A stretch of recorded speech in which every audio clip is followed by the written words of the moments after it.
By the time I was 16, my mom was pretty much done parenting me, and that's because I'm from a factory town in central Ohio where if you make it to 16, you can drive yourself to school and the mall and haul your younger siblings around. That's it, you're grown. You're done. There are no further expectations for you. You just go on to get married and have children, and that's what my friends were doing. And so when I was 16, I was a little bit adrift, because I felt like maybe I wasn't going to do that right away, maybe a few years later.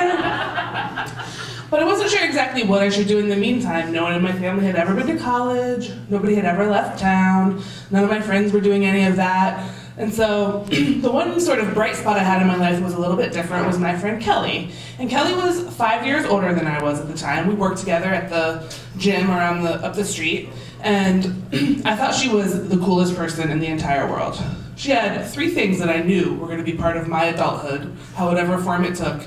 And they were her own place, the ability to buy beer, and a tongue ring. And those 3 things in combination made her literally the most glamorous person in the world as far as I was concerned. And besides that, Kelly had a dream. And her dream was to open her own pet store. And so she had that going over everyone else I knew, that she had at least a plan of where she was trying to go. And we spent a lot of time together that summer that I was 16. And right about the time that we started really hanging out, she also started dating this guy named Roger, and I really liked him. I was 16, he was probably 23 at the time, and he just seemed like such a stable, mature, really had everything going on for him. He was kind of a good old boy, drove a pickup truck and chewed tobacco, but he would fix my car when it broke down and hold the door open, and it was very nice to Kelly. They were very much in love, and besides that, Roger had something that is very attractive to women of all ages, but especially impressed me, and that was a tragic backstory. That's right. He had a fiance who had been killed in a car accident just before he started dating Kelly. And that was part of the reason why they had become so close so quickly. And so it was no surprise when, after only a few months of dating, especially because Kelly was really getting up there at 21, they got engaged. And I was in their wedding, I was the maid of honor. It was not the first nor the last time I was in a wedding in high school, so I knew the routine. For Kelly's wedding, I wore a fire engine red lace dress that we bought at the JCPenney outlet for $12. My partner in the wedding was a man named Squirrel. He was this tall, and he was Roger's best friend. And he fetched me Bartles and James all night, and when there was a dance, he would nestle his face right in my boobs because he was right the right height. It was sophisticated, you guys. Totally sophisticated. And so for the wedding, Kelly's mother gave them a piece of land, and they bought a very nice double-wide trailer, put it on this piece of land their mom gave them, and started collecting animals for the pet store that Kelly was going to eventually open. So hanging out there was pretty fun, right? She could still buy beer, she still had a tongue ring, I could smoke cigarettes out there, which I thought was awesome. And also she had a wallaby and all these snakes and then rats to feed the snakes, and she had all these funky rabbits that were Angora and had this weird fur. And she was a cat person, which I am not, for the record. But so she had a lynx and a bobcat and this one kind of Siberian, it was a Siberian serval or something. It was half house cat and half the kind of cat that kills you and you wind up on Nancy Grace. You know what I'm talking about? I'd wake up in the middle of the night on the sofa bed and there'd just be these eyes staring down. But it was still totally worth it. I had so much freedom out there, and I loved them. We were best friends. It was a great respite for me. And after they'd been married for about a year, I left town for nearly a month. I went to Paris, which was also a big deal for me. First person in my family to have a passport. First person to leave the country, and I had been selling candy bars to myself for 10 years to pay for this trip. So I enjoyed every second of it. Smelly cheeses, smelly French boys, milk you don't have to refrigerate it. I was done.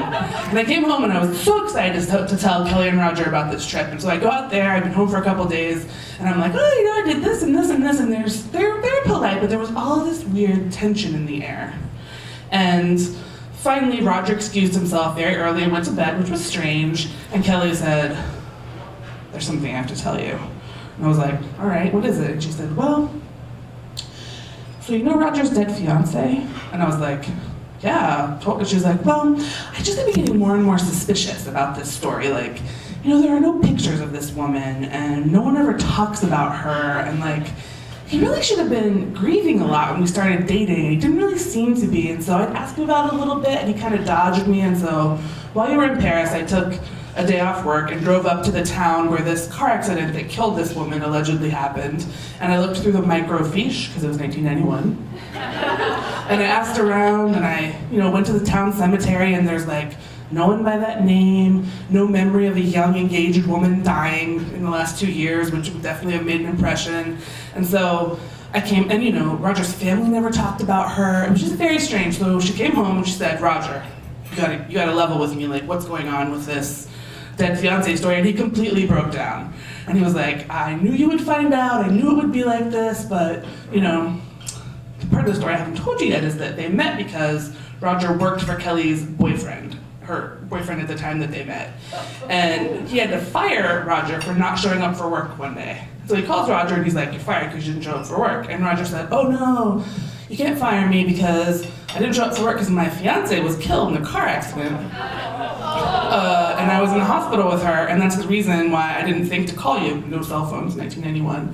And so Kelly's boyfriend, who was a nice guy, was like, oh my God, I'm so sorry, of course, take the time you need for the funeral, and why don't you come out and let my fiance and I make you dinner? And so we sort of like tried to comfort him, and then Kelly started comforting him with her vagina. And it was out with the old boyfriend, in with the new. Next thing you know, you're co-parenting a herd of fainting goats and a wallaby, and you can't come clean. So she's telling me this, and I'm like, we're in the middle of nowhere.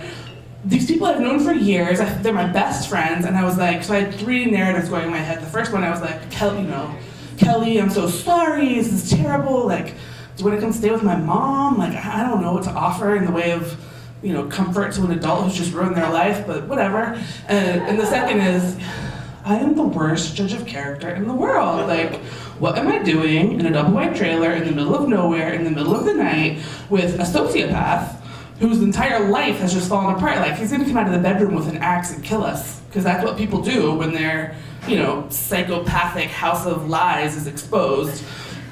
And then the other part of me was like, I've got to get the fuck out of this town. Like, this would never happen in Paris.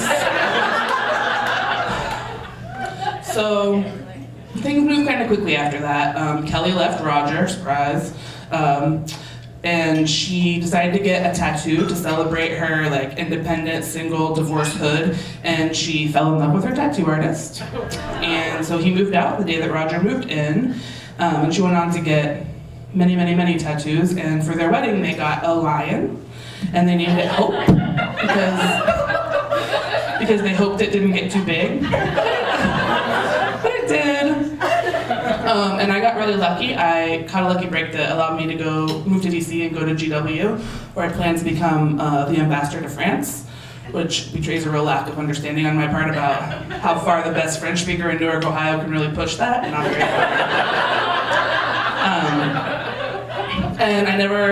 and I lost touch with Kelly, and I never saw Roger again after that night. Like, things happened really fast. And so, as an adult, I've sort of thought back on it and thought, it was a crazy story when I lived it, but it's a really crazy story to look back on. Like, how do you fabricate a life to the degree that you marry someone who has no idea who you are, right?